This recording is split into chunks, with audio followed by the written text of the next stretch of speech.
Don't expect to make a ton of money overnight. The stock market does provide the highest return for long-term investments, but that's not a month or 2 months a year.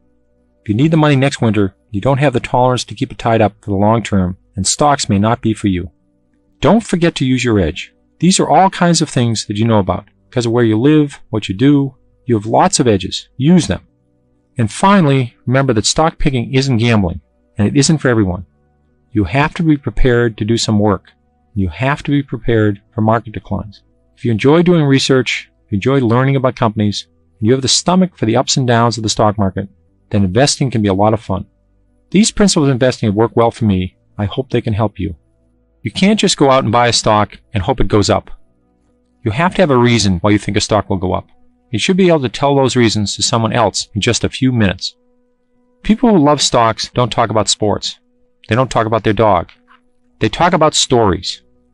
A story is what's happening inside a company and signs that point to what's likely to happen in the future. You'll be able to put it down in 2 paragraphs. It could be something like earnings are turning around, a new product, somebody's gone out of business that was competing with them, they've just discovered oil, they've got new management, their balance sheet's getting better, they're getting rid of a losing division. There's lots of different elements, but that's what a story is, and that's what you rely on. A good story is one that you could tell a 5th grader, and he or she would understand. The more complicated the story, the more likely it is to fall apart.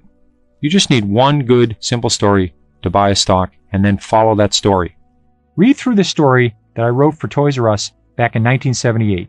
You didn't need a degree from business school to realize this company had a great formula and had lots of room to grow. The thousands of people who shopped there knew the store was great.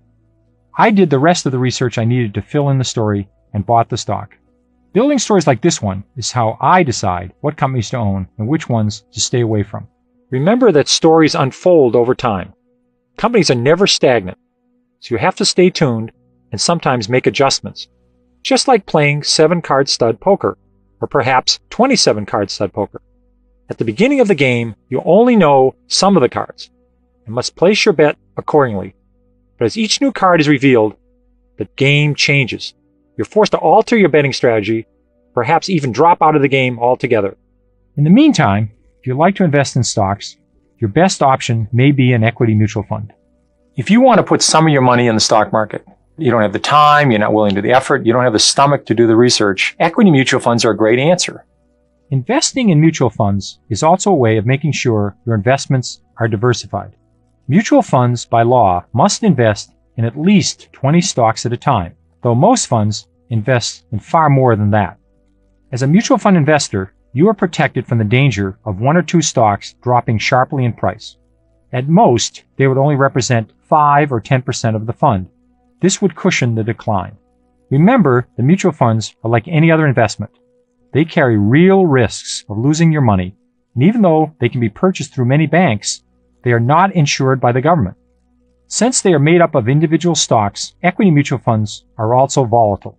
You must do some research to evaluate and choose a mutual fund that will meet your temperament and your investment